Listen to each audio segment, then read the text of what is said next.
Welcome to the Concierge Doc Podcast with your host, Dr. Jason Littleton.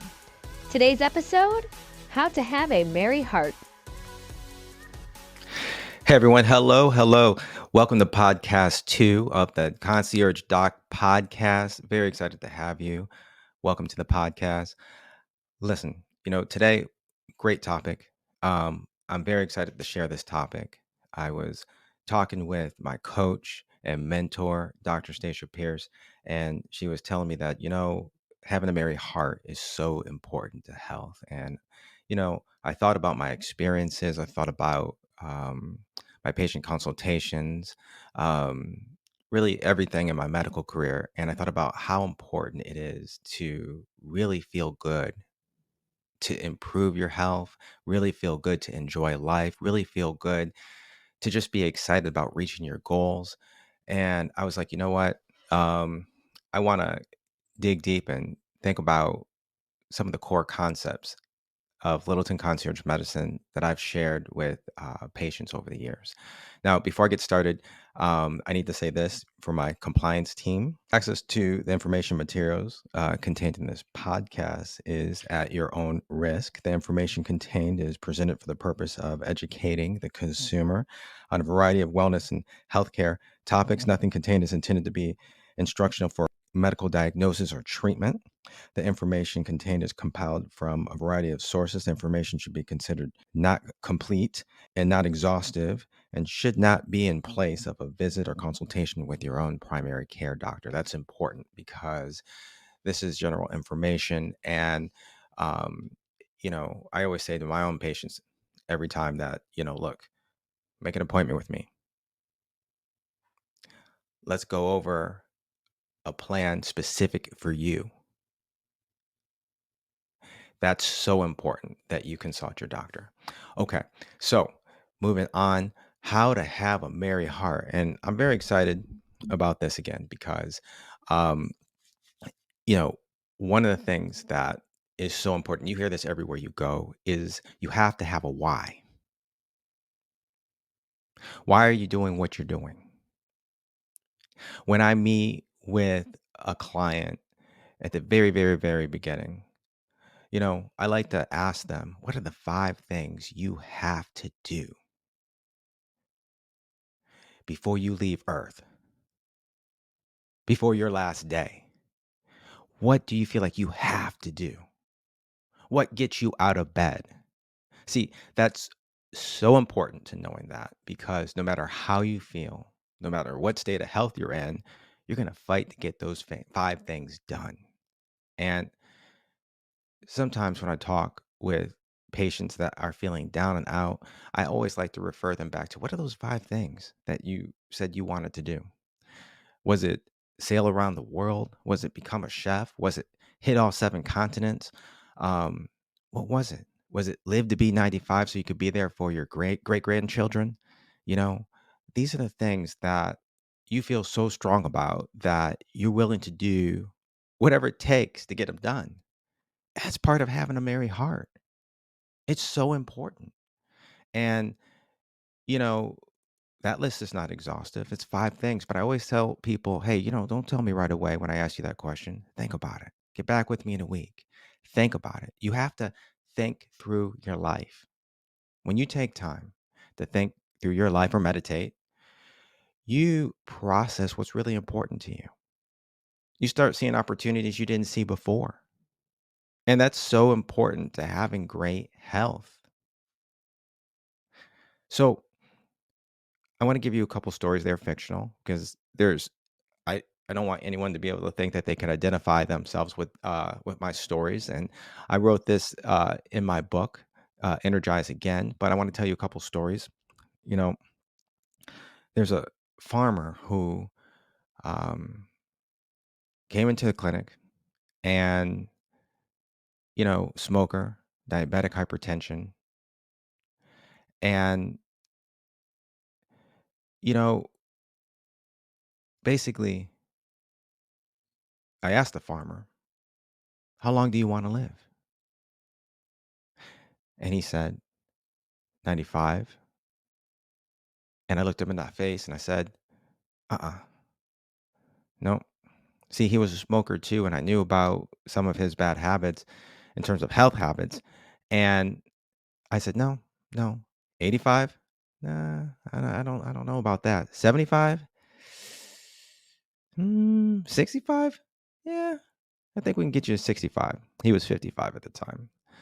And he said, "What gives, doc? What's going on?"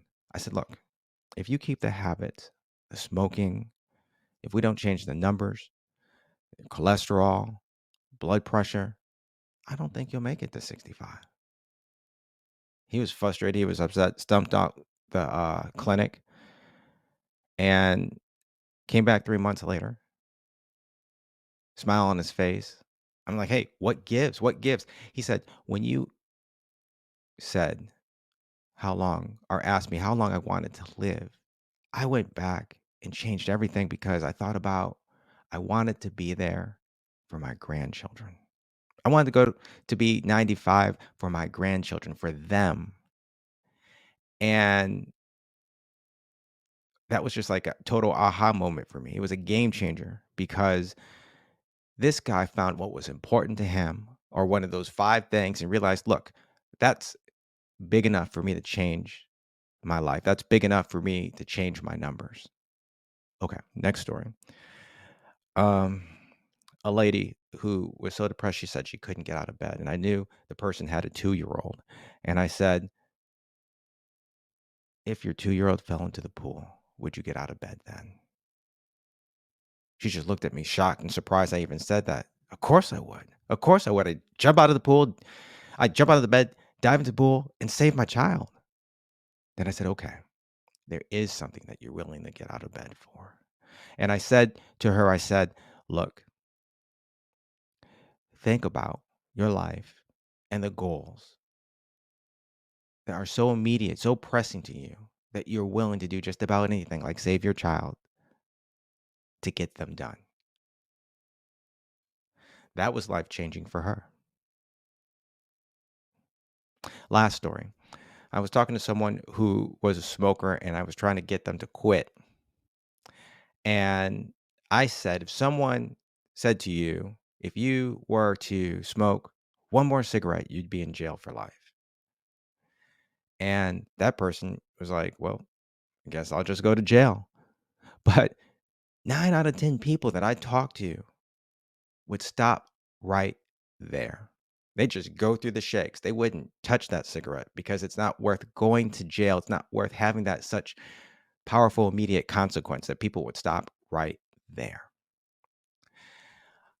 So I told you some stories, and again, they're fictional, so that we can realize and understand how important it is to have goals, but how important it is to think through your goals that are so pressing. You're willing to do just about anything to get them done. That's what we all need. Proverbs 17:22 says, "A merry heart doeth good like a medicine, but a broken spirit drieth the bones." I love that verse. I love that verse. That's what we're talking about today. We're talking about having a merry heart, being excited about life, going out to dinner with your spouse, doing that flag football game, be taking that class, sailing around the world, going out and having dinner with friends, doing those things that bring that excitement in your life. Think about your goals. Think through your life because see, when you do this now, just like the farmer story, you're willing to do things that change your numbers, whether it's cholesterol, blood sugar, A1C, whatever it is. You're willing to do things to stay healthy, to live long, to fulfill the 5 things that you want to do. And look, it doesn't have to just be 5 things. I like to say 5 things because it's not exhaustive. It doesn't overload someone, but you could have 10 things, 20 things, 101 things, whatever it is. You have things that are so important because you've thought through your life, you've meditated to to cause you to move, to take action, to be merry, to be excited about life. And that's what is so important. See, sometimes we can get so down, we feel like we can't accomplish anything. Go back to what is important. Do whatever you have to do. Press. It is so important. Don't give up. talk with your doctor, talk with your friend, someone who's encouraging. I always recommend people talk with their doctor. Look, if you're a patient of mine, come talk with me because I'm going to ask you, what are your top 5 goals? It's so important that you know what motivates you. Last thing, I want to just say, for me personally, I want to end on a personal note. I mean, for me, look, I love taking care of patients. I want to keep myself healthy, feeling good, so I can do that as long as possible. And I have some personal goals. Everyone knows, if you know me really well, that I love to ski. So working out, keeping my body right so that I can ski as long as I can is important to me. Being healthy, it motivates me to get in the gym. Even though skiing's only seasonal, it motivates me to keep my body right all throughout the year. And, you know, personally, you know, I have a lot of goals that I want to accomplish. I want to live long and I want to be here so that I can be with my family, so that I can grow my practice, so that I can extend concierge medicine really all over the world, educate people, be there for them, and be a great doctor for my patients. It's so, so important. So, having a merry heart is so important to having great health, accomplishing your goals, and living an exciting life. So, I just want to just thank you again for being on my podcast. I want you to go to my handles on Facebook, Instagram, YouTube. Subscribe on YouTube. Make sure you do that. Um, on Instagram and Facebook, at the Real Doctor Jason Littleton. Check me out. I can't wait to see you. Thank you for joining me.